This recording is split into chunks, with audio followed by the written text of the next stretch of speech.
Kunja Bihari Jaya Radha Madhava Kunja Bihari Jaya Radha Madhava Kunja Bihari Gopi Jana Vallabha Girivardhari Jaya Gopi Jana Vallabha Girivardhari Gopi Jana Vallabha Girivardhari Jaya Gopi Jana Vallabha Girivardhari Yashoda Nandana Vraja Jana Ranjana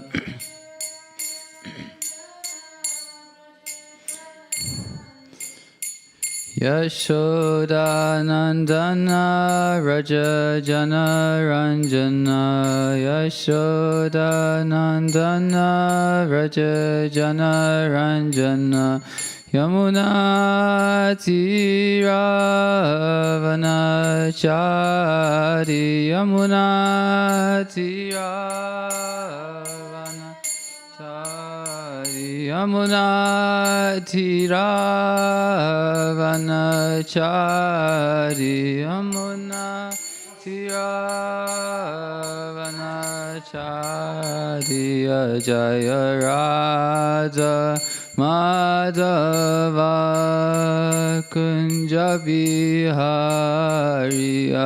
Jaya Radha Madhava Kunja Bihari Jaya Radha Madhava Kunja Bihari Jaya Radha Madhava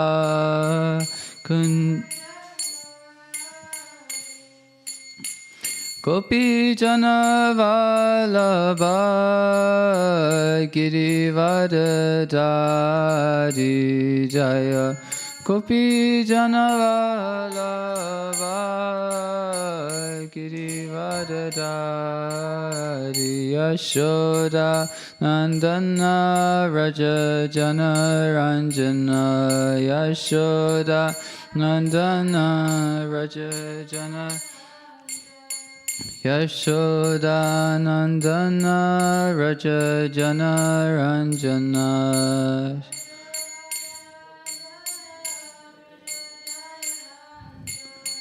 Yamuna Tiravanachari Yamuna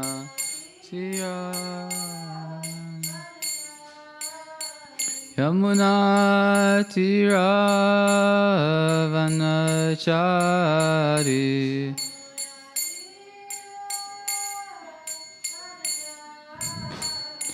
Jaya Radha Madhava Kunja Bihari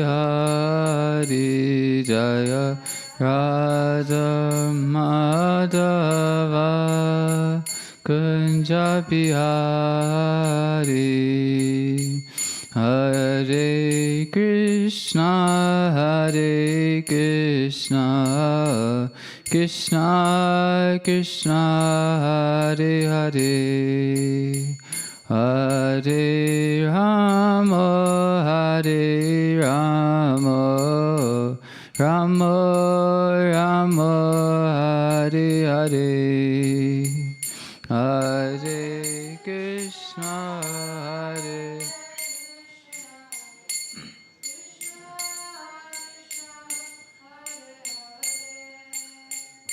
Hare Rama Hare Rama Rama Rama Hare Krishna Krishna, Hare Krishna, Krishna Krishna, Hare Hare, Hare Rama, Hare Rama, Rama Rama, Hare Hare, Hare Krishna, Hare Krishna, Krishna Krishna, Hare Hare, Hare Rama, Hare Rama, Rama Rama, Hare Hare, Hare Krishna, Hare Krishna, Krishna Krishna, Hare Hare, Hare Rama, Hare Rama, Rama Rama, Hare Hare, Hare Krishna, Hare Krishna, Krishna Krishna, Hare Hare, Hare Rama, Hare Rama, Rama Rama, Hare Hare, Hare Krishna, Hare Krishna, Krishna Krishna, Hare Hare, Hare Rama, Hare Rama, Rama Rama, Hare Hare, Hare Krishna, Hare Krishna, Krishna Krishna, Hare Hare, Hare Rama, Hare Rama, Rama Rama, Hare Hare, Jaya Prabhupada, Prabhupada, Prabhupada, Jaya Prabhupada, Jaya Prabhupada, Prabhupada, Prabhupada, Jaya Prabhupada, Jaya Gauranitai, Gauranitai, Gauranitai, Jaya Gauranitai, Jaya Gauranitai, Gauranitai, Gauranitai, Jaya Gauranitai. Jai Om Vishnupad Paramahamsa Parivraj Chakacharya Astutar Sata, His Divine Grace Srila A.C. Bhaktivedanta Swami Srila Prabhupada Ki Jai. Jai Om Vishnupad Paramahamsa Parivraj Chakacharya Astutar Sata, Shri Srimad, His Divine Grace Bhaktivedanta Saraswati Thakur Ki Jai. Namacharya Shri Haridas Thakur Ki Jai. Premsa Koho Shri Krishna Chaitanya Prabhu Nityananda Shri Advaita Gadadhara Shri Vasadi Gaur Bhaktivinoda Ki Jai. Shri Shri Radha Krishna Gopa Gopinath Shamakund Radhakund Giri Govardhan Ki Jai. Shri Vrindavan Dham Ki Jai. Navadvip Mayapur Dham Ki Jai. Ganga Devi Tulsi Devi Bhakti Devi Ki Jai. Brihat Madanga Ki Jai. Samaveda Bhaktivinoda Ki Jai. All glories to the assembled devotees. All glories to the assembled devotees. All glories to the assembled devotees. All glories to Sri Guru and Sri Gauranga.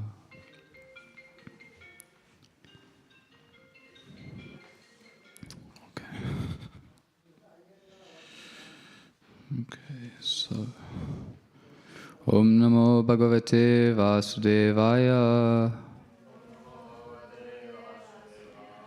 Om Namo Bhagavate Vasudevaya.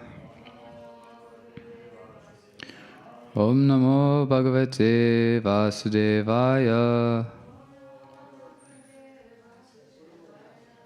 Okay, so we're reading from Bhagavad Gita, chapter 2, text 36. The title of the chapter is The Contents of Gita Summarized. So we'll just read the verse,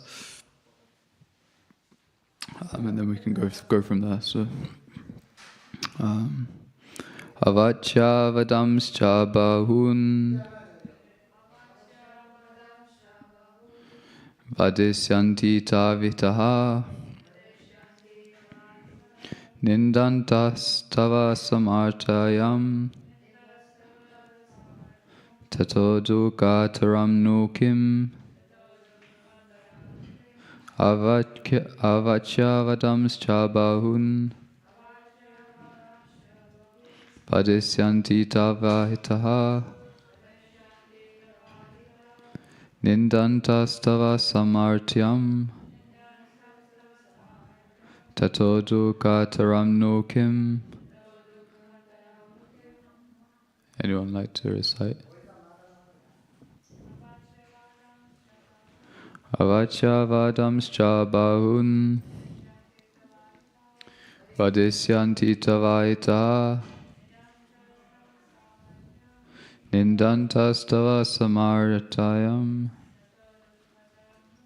tato dukataram nukim. Anyone else? Oh, no? Okay, word for word translation. So, avaccha, unkind. Sorry, vadan, fabricated words. Cha, also. Bahun, many. Vadisyanti, will say. Tava, your. Ahitaha, enemies. Nindanta, while vilifying. Tava, your. Samartyam, ability. Tata, than that. Dukkha, taram, more painful. Nu, of course. Kim, what is a translation?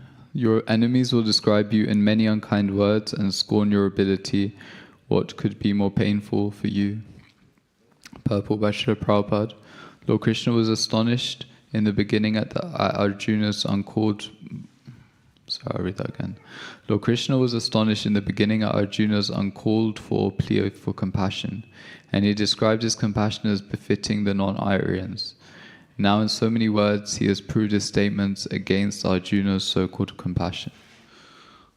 Om Jnana Timirandasya Gyananjana Shrakaya Chakshurunmilitam Yena Tasmai Shri Guruve Namaha Shri Chaitanya Manobhistam Stapitam Yena Bhutale Swayam Rupa Kadamayam Dadati Sapadantikam Vandeham Shri Guru Shri Yuta Padakamalam Shri Gurun Vaishnavam Shcha Shri Rupam Sagajatam Sagana Raghunatam Vitam Tam Sajivam Sadvetam Savadutam Parijana Saitam Krishna Chaitanya Devam Shri Radha Krishna Padam Sagana Lalita Shri Vishakan Vitam Shah Hey Krishna Kurna Sindhu Dinabandhu Jagatpate Gopisha Gopika Kanta Radha Kanta Namostate Tapta Kanchana Gorangi Radhe Vrindavaneshwari Vrishabhanu Sutta Devi Pranamami Haripriye Vancha Kalpatarubhischa Kripa Sindhu Vyevicha Patitanam Pavanebhyo Vaishnavebhyo Namo Namaha Jai Shri Krishna Chaitanya Prabhu Nityananda Shri Advaita Gadadhara Shivasari Gaur Bhaktivedanta Hare Krishna Krishna Krishna Hare Hare Hare Rama Rama Rama Hare Hare. Okay. So I'll just read the translation in purple again. So your enemies will describe you in many unkind words and scorn your ability. What could be more painful for you? Lord Krishna will... we'll just read that actually. So thank you guys all for coming today. Hopefully we can speak something that's beneficial for all of us, uplifting, inspiring in our own Krishna conscious journeys. So yeah, the first thing when I was reading this verse that stood out to me was so right now in the Bhagavad Gita we're at a stage where Arjuna is basically said to Krishna that he doesn't want to fight, and he's given so many reasons as to why it's not going to be good for both him and all the others on the other side to fight. And then Krishna basically, his response is somewhat surprising because he kind of refutes Arjuna and just gives so many reasons as to why what he's saying isn't true and why what he's saying isn't going to benefit both himself and everyone else. And so this is kind of one of the verses where Krishna is basically trying to describe what the repercussions of Arjuna will be if he doesn't fight the Battle of Kurukshetra. And it's very interesting because as we know from our scriptures, we understand that in the Chaitanya Charitamrita it says that Jivara Swarapoi Krishna Nityadas, which means that the living entity, the Jiva, is eternally a servant of Krishna. So that means all of us are eternally servants of Krishna. And what's being described here is that in our pure state in Krishna consciousness, one of the symptoms is that we don't have a desire for prestige. There's no desire to want to be recognized by other people, to be in high positions, or these kind of things. In the text of Nectar Devotion, it describes this, the specific words it describes. I'll just get it up. It basically just says it's this manashunyata. It means absence of false prestige. So this is one of the symptoms of bhava bhakti, which is very high stage, that one doesn't have this sense of false prestige. They don't have this desire to be recognized by others. And we can understand that Arjuna is a very exalted personality, but then why is it that Krishna is appealing to this part of his ego? Because as we can see, he's trying to get him to fight, and he's saying, your enemies will describe you in many unkind words and scorn your ability. What could be more painful for you? And actually, this whole discussion of the Bhagavad Gita is actually Krishna's compassion and kindness to all of us, because what happens is the pure living entities, the liberated souls, what they do is they come down and they become bewildered, but according to Krishna's plan. And by being bewildered in Krishna's plan, what then happens is they take the role of an ordinary conditioned soul, and in that ordinary kind of ordinary nature, or in conditioned nature, they then experience things that we would all experience on a day-to-day basis. And so then what's being said is that so now here Krishna is appealing to that nature, and one of the nature of Arjuna, as I mentioned in one of the previous purports, is that he's a Kshatriya. So here Krishna is actually appealing to that Kshatriya nature of his, and what it says is, for a Kshatriya, dishonor is worse than death. So if one is a Kshatriya, they have that nature. If they're dishonored, then for their own heart, it's horrible. And so here Krishna is trying to appeal to that nature. And it's very, very sweet and very, very kind, because we actually see this theme throughout, and we've probably seen this in our own lives if we reflect back about how we've come to Krishna consciousness.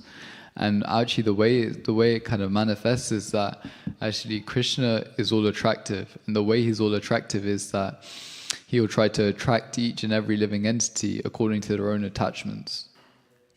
So in this case, because Arjuna has a certain nature, he then is attracted in a certain way based on that attachment.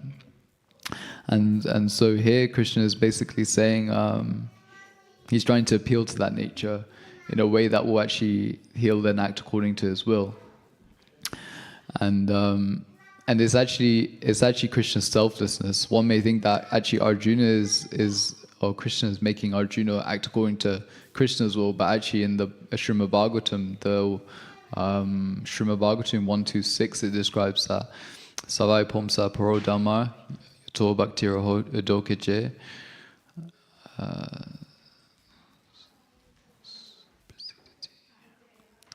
Hoitakiya Pratiyata Yatma Suprasidati.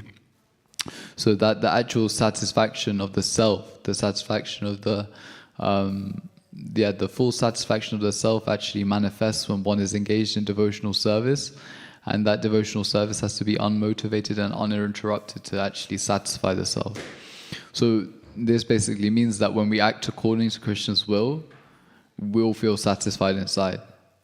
Srila Prabhupada once said that one devotee asked Srila Prabhupada that, how do you know that Krishna is happy? And a lot of the times Srila Prabhupada gave the kind of standard answer of, Krishna is happy if the Guru is happy. And this time Srila Prabhupada gave a really nice answer, because he said that Krishna is happy if you're happy. Isn't that interesting? And then if we boil that down to our philosophy, what we understand is taking the same point that we're eternally part and parcel of Krishna. So if we're actually pleasing Krishna because we're part of Krishna, we'll also be happy. It may not be some external happiness, but in our hearts we'll feel a fullness, we'll feel a sense of happiness. And that will be a progressive realization. And so, so by Krishna actually trying to get Arjuna to act according to his will, he's actually appealing to his own happiness. And I was just reading this morning, there was a verse in the third canto of the Srimad Bhagavatam, and it's very, very nice, because it basically is 3:19:38. And the chapter is the killing of the demon Hiranyaksha. And so what happens is after this whole pastime is described of the killing of Hiranyaksha, there's a verse, and usually what happens is at the end of each kind of section or chapter in the Bhagavatam, what happens is that there's some glorification, either of the pastime, the benefits of reading or hearing the pastime, just to kind of keep the reader and listener motivated to continue to read, because we may not get the results immediately in Krishna consciousness, but by continually doing it. And so there's a verse which is, if you look at it on an objective point of view, it's quite funny, because it says, I'll just read out, "This most sacred narrative confers extraordinary merit, wealth, fame, longevity, and all the objects of one's desire. On the field of battle, it promotes the strength of one's vital organs and organs of actions. One who listens to it at the last moment of his life is transferred to the supreme abode of the Lord, O dear Shonaka." So again, this is a similar kind of theme that's running through in the sense that actually what it's doing, Krishna, through the Bhagavatam here as well, he's trying to appeal to all our attachments. You have all these desires for wealth, you have all these desires for fame, you have desires for strength, you want to win in battle, all these things. And he's trying to attract us through that lens. So how kind is this personality that he's trying to do that for us? And not just that, but we then see that we see that continually happen, where Krishna, he comes as Sri Chaitanya Mahaprabhu, and one of the reasons that Sri Chaitanya Mahaprabhu took sannyas was actually because he was found by his peers, he was reciting the gopis' names. He was chanting, instead of the Lord's names, Hare Krishna, he was chanting the gopis' names. And his peers got completely bewildered. They were thinking, why is he doing this? So they approached him, and their mentality became more offensive to him. And because their mentality became more offensive to him, the Lord, what would your response be if you're the supreme controller, the supreme enjoyer of everything, and you have some insignificant living entities who are questioning why you're doing something? You have many different responses. One could just be you could ignore them and just move on. That would probably be my response, very honestly, and just put it aside. But the Lord doesn't take it like that, because the Lord is in need of every living entity to come back to him. What does he do? He goes back and thinks, how am I going to bring these people back to me? How am I going to give them love for Krishna? So then he takes sannyas, because by taking sannyas, what it will do is in that kind of time and place and circumstance, the sannyasis by external dress were very well respected. And because they were respected, what that meant was that people would actually listen to what the sannyasi would say. And so not only did Chaitanya Mahaprabhu take sannyas just to get the respect of other people so they would hear his message, then not just that, he then took Mayavad sannyas. He took it in the line of a Mayavad sampradaya. And from our teachings we understand that that's probably one of the greatest things that the Lord has come to preach against, Mayavadism, impersonalism. Anyone who knows Srila Prabhupada's Chaitanya Mahaprabhu's teachings, just to some degree, that's one of the first things that you'll be hit with is, we need to carve out this impersonalism both within our own hearts and that basic understanding. But the Lord comes and takes that sannyas in that line. So again, one would think, why is that? But because it's an external thing which will attract the living entity to hear at that time, because that was what in the field, that was what was most prominent at the time, that kind of philosophy. So just to attract people to hear his message, he then he took it in that line. So what we can understand is that this isn't an external affair, and all the externals that go on within Krishna consciousness and within all these texts is actually a manifestation of an internal mood. And Shishi Radha Goklananda ki jai, Shishi Sitaram Lakshmana Hanuman ki jai, Shishi Kornitai ki jai.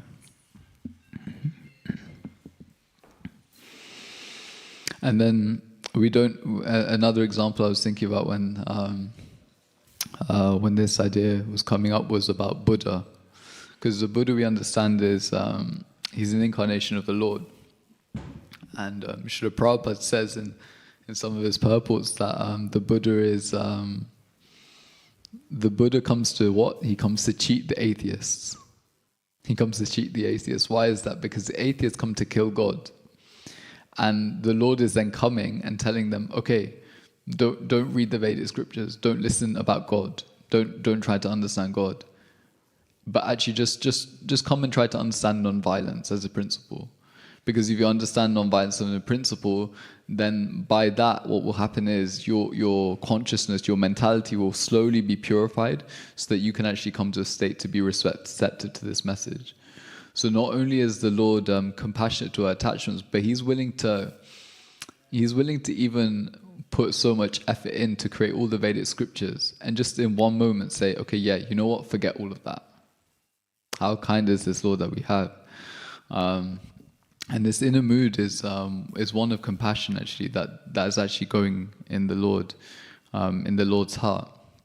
And in the Nectar Devotion, I think it's the 22nd chapter, is describing the qualities of Krishna. And in that it's the 32nd quality, and what it describes is that what is compassion, and Srila Prabhupada gives a very nice definition. He says to experience to basically not to be able to withstand the distress of another. And so when we look at and the example that's given there is very, very nice, because what it says is that it says when Krishna saw Bhishmadev on the battlefield, he said that he began to speak, and when he was speaking, tears were coming from his eyes, tears of compassion for seeing the pitiable condition of Bhishmadev. And when he saw that, when he started to cry, he actually got lost in that compassion. That's actually what's said. He got lost in that compassion and he forgot himself. And so then what we can understand from this is that when Srila Prabhupada is saying that this so-called compassion of Arjuna, what does that actually mean? Actually, what it means is that compassion is actually a symptom of knowledge. One of the symptoms of knowledge. If we look at the Bhagavad Gita in the 14th chapter, Krishna will speak about the modes of material nature. And in that he'll describe goodness, passion and ignorance. And one of the symptoms of the mode of goodness is that it's based on knowledge. And one of the qualities of the mode of goodness is compassion. So then if we go more deeply into that, what does this mean? It means that actually the compassion that Arjuna is speaking about isn't based on knowledge. When he's saying that if I kill If I kill the other side, then I'll get all the sinful reactions, and they'll die, and all these things. It's actually it's not based on real knowledge. Because say for example, if that was to plan out, say that was to plan out that Arjuna didn't fight and the Kauravas won the battle, actually that's actually not compassion, because they would still be suffering.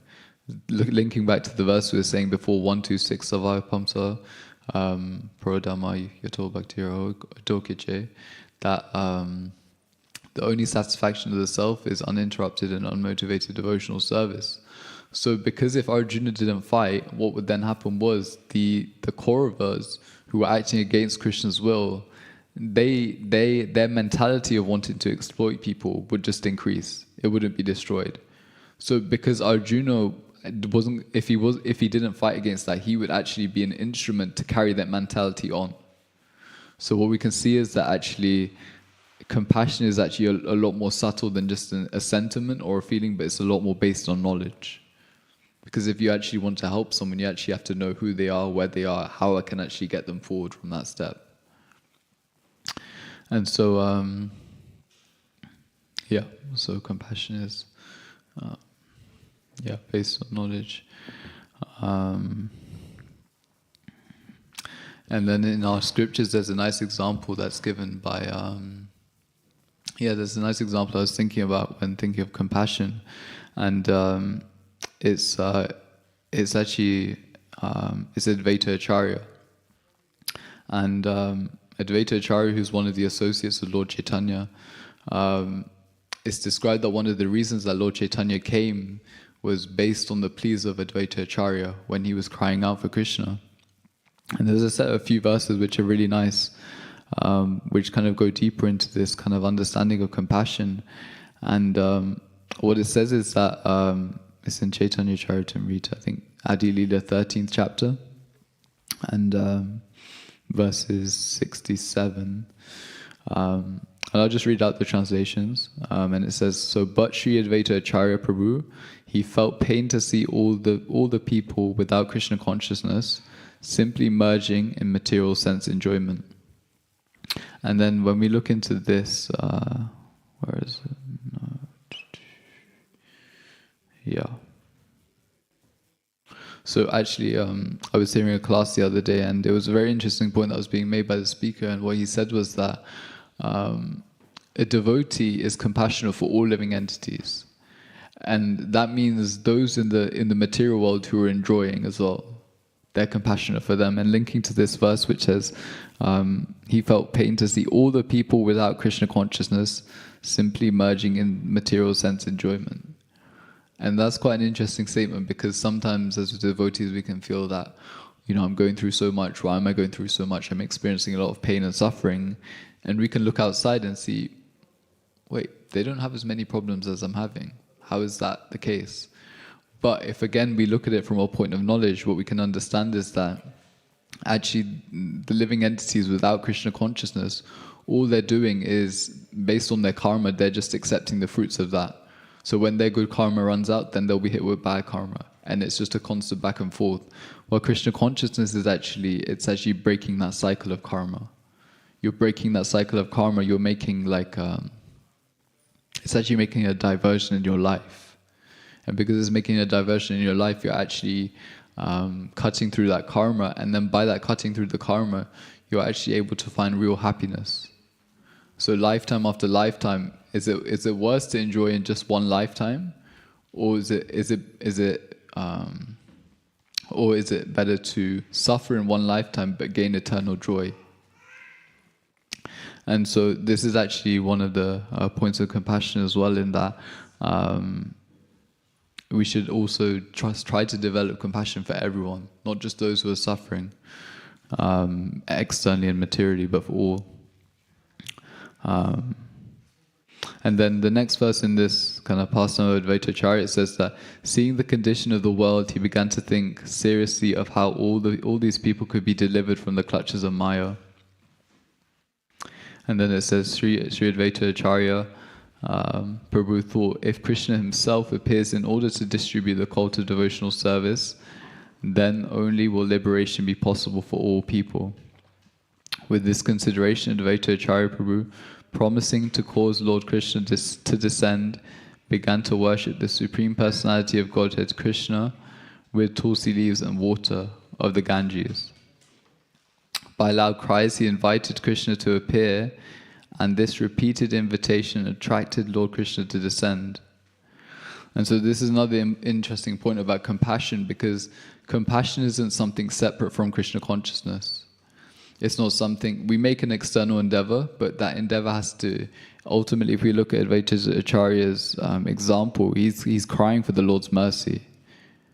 By the loud cries, he invited Krishna to appear, because he knew that he couldn't actually help them.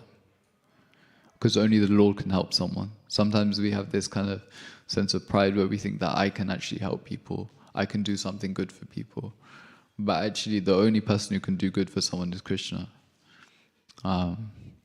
And so this crying for the Lord to appear so that everyone else will be relieved of all their suffering, that's actually the compassion. And in this age, the kind of foremost and the most prominent way to spread that compassion is the Sankirtan movement. And so it kind of links in nicely with this text 71 where it's saying, where Advaita Acharya is loudly crying. And if we look at this, why is the Sankirtan movement so compassionate? Why is it the most compassionate thing? If you actually look at it in more detail, there's a nice bhajan by, I don't know actually who it's by, but the name of the bhajan is Parama Karuna, or Lochan Das Thakur. And so Parama Karuna, and in this, what it basically says is that Tava Avatar Sarasiramoni, that this avatar is most merciful, and what this basically means is that because this process of congregationally chanting is simply joyful. In all the other ages, you would have to perform so much penance, so much austerities to gain some kind of self-realization. But in this age, it's very simply given. It's simply given by the process of chanting and dancing. And just as I was speaking before about compassion and Krishna's way to attract us from our attachments, just thinking about Srila Prabhupada and how he brought people from the Western countries, from their backgrounds, how was he going to bring people to Krishna consciousness? Only by such a movement of something like chanting and dancing. It could link in so nicely just from where they were at, from going to nightclubs and all these things, from that lifestyle to then coming to chant and dance. So it's so wonderful how this kind of Sankirtan movement is actually the Yuga Dharma of our age, and this is actually how we can spread compassion in the deepest way. There's obviously different ways that we chant the holy names, that we have our own personal sadhana, our personal practice of japa, where we chant on beads. But I think as Bhaktivedanta Thakur says that Harinam Sankirtan is much more purifying both for the self, because when you're chanting loudly, you're not just purifying your own consciousness, but you're purifying so many others' consciousness as well to such a bigger way. And it doesn't mean we ignore our chanting because we have our vows that we've made, and it's not and not just that, but they're linked very nicely, because the better one's japa is, the more powerful one's Harinam Sankirtan is.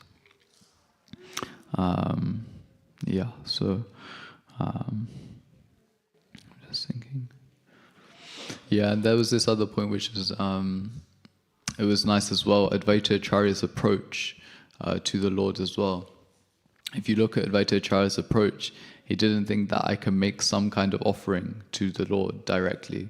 But actually, if you look at it more deeply, it says that he made an offering through the tulsi leaves and water. And in the Chaitanya Charitamrita, it also describes his kind of process of thought that he went through to make this offering.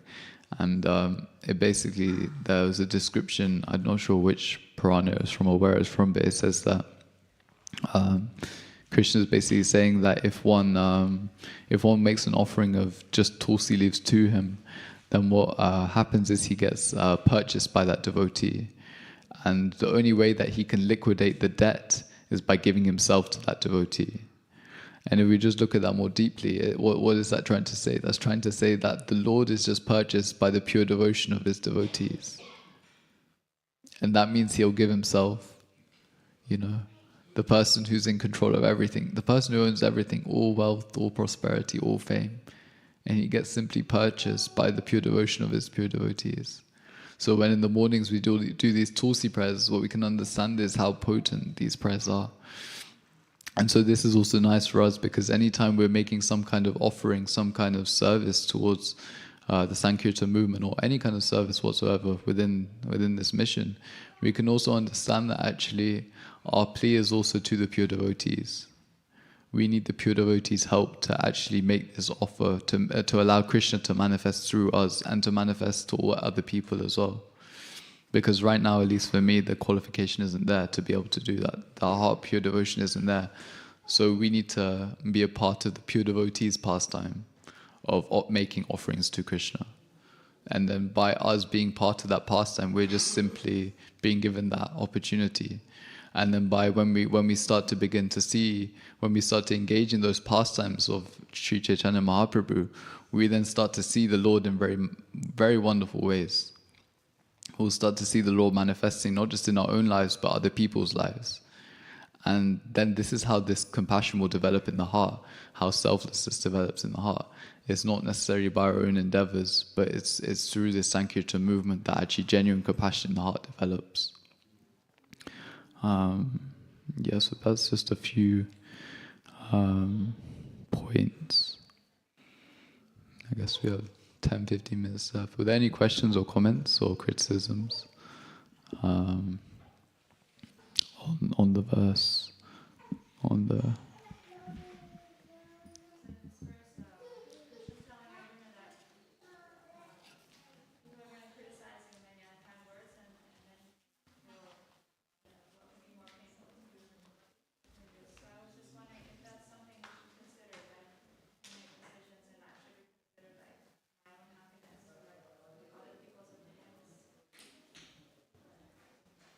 Yeah. Yeah. I guess there's a few things that come to mind. The two things that come to mind is one description of the spiritual master of the Guru is that he's heavy. We've all heard this, that the spiritual master is meant to be heavy. One understanding of that concept is that the Guru's opinion is actually, it weighs more than everyone else's opinion. So if we have some understanding, some realization on what our Guru wants, that should be the foremost opinion in our heart that we hold, and we should try to, as far as possible, to live by that. And we should have devotees around us that can encourage us to pursue that direction. So that's one aspect. The other aspect is, and actually this isn't a separate point, because the Guru is, because he's representing the Paramatma, what they'll do is, we understand the principles of 6 principles surrender. And one is to accept what's favorable, and second is to accept what's unfavorable. And so in, at least my stage, in a conditioned state, if I'm finding that a situation is becoming intolerable for me in a consistent way, and it's affecting my own practices in Krishna consciousness, my own well-being, then you can consider that, maybe I need to take another route. I maybe need to look in another direction. So it's important to have devotees around you who you can trust, and not just trust, but you've also seen that Krishna speaks through those devotees as well. Because there's many, many different opinions, devotees that will say many different things, and the scriptures are also very wide and broad. But if we have devotees who know us and can, we've seen in the past Krishna has spoken through them, then we can also trust that if there's a consistent opinion, that we can also hold that in good stead as well. I hope that answers the question. Was there anything else? Or? No? Yeah. Any other comments, questions, criticism?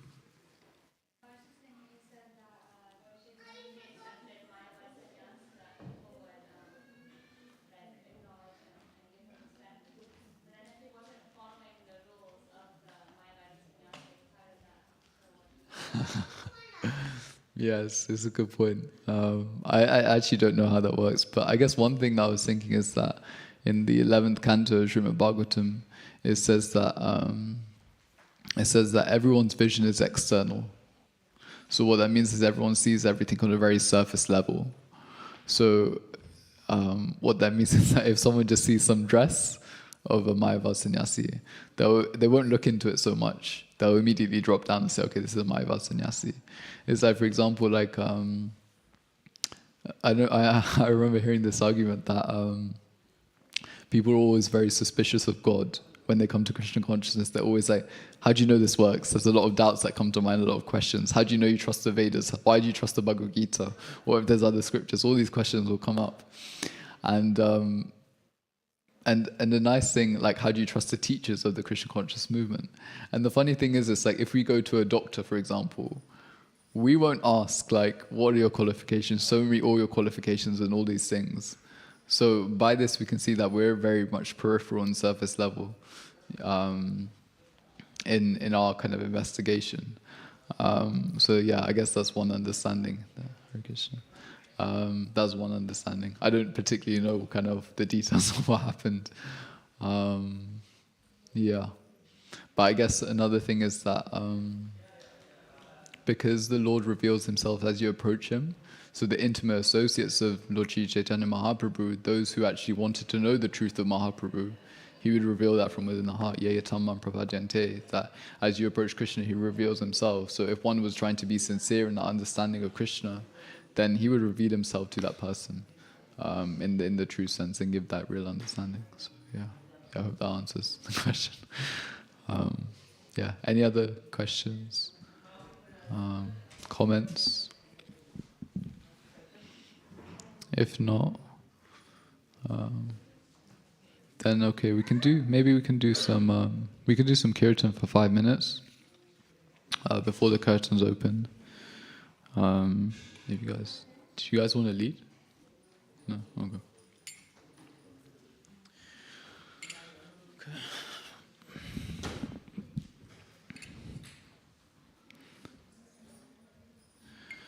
Namo Vishnu Padaya Krishna Prasthaya Bhutale Shrimate Bhaktivedanta Swaminiti Namine Namo Vishnu Padaya Krishna Prasthaya Bhutale Shrimate Bhaktivedanta Swaminiti Namine Namaste Saraswati Deve Gauravani Pracharine Nirvishesha Shunyavadi Pasyachare Satarine Namaste Saraswati Deve Gauravani Pracharine Nirvishesha Shunyavadi Pasyachare Satarine Jaya Shri Krishna Chaitanya Prabhu Nityananda Shri Advaita Gadadara Shivasadi Gaura Bhakta Vrinda Jaya Shri Krishna Chaitanya Prabhu Nityananda Shri Advaita Gadadara Shivasadi Gaura Bhaktivedanta Jaya Shri Krishna Chaitanya Prabhu Nityananda Shri Advaita Gadadara Shivasadi Gaura Bhaktivedanta Jaya Shri Krishna Chaitanya Prabhu Nityananda Shri Advaita Gadadara Shivasadi Gaura Bhaktivedanta Hare Krishna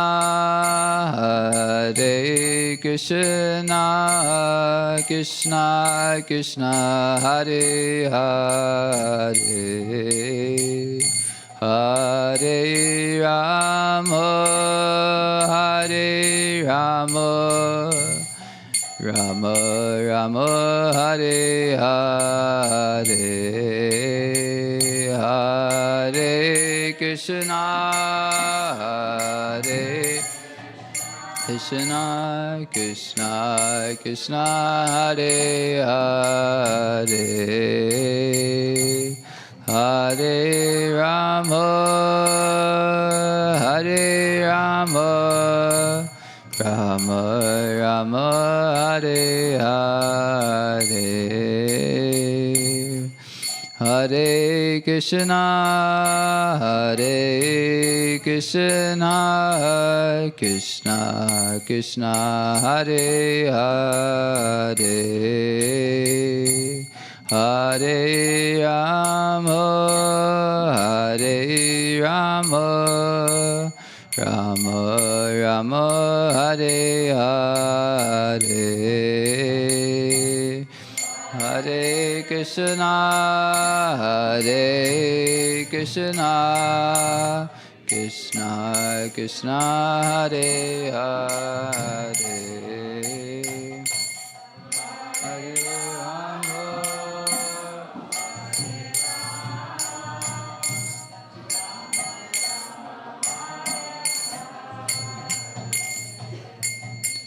Hare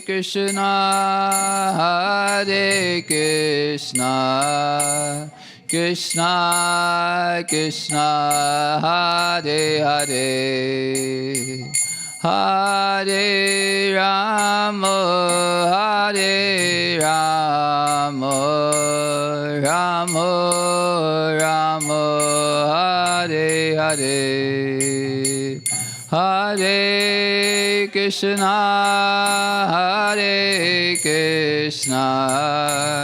Krishna Krishna Hare Hare Hare Rama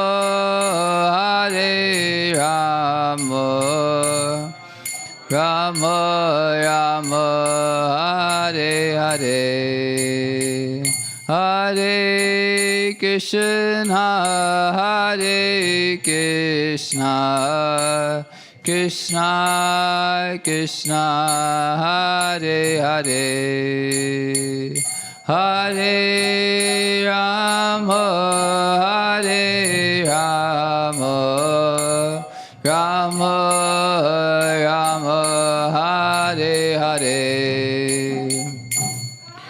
Hare Krishna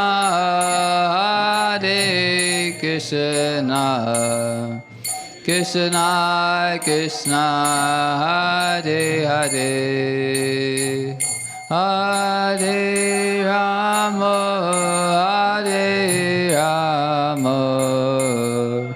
Rama Rama Hare Hare Jaya Gauranitai Gauranitai, Gauranitai, Jaya Gauranitai, Jaya Gauranitai, Gauranitai, Gauranitai, Jaya Gauranitai.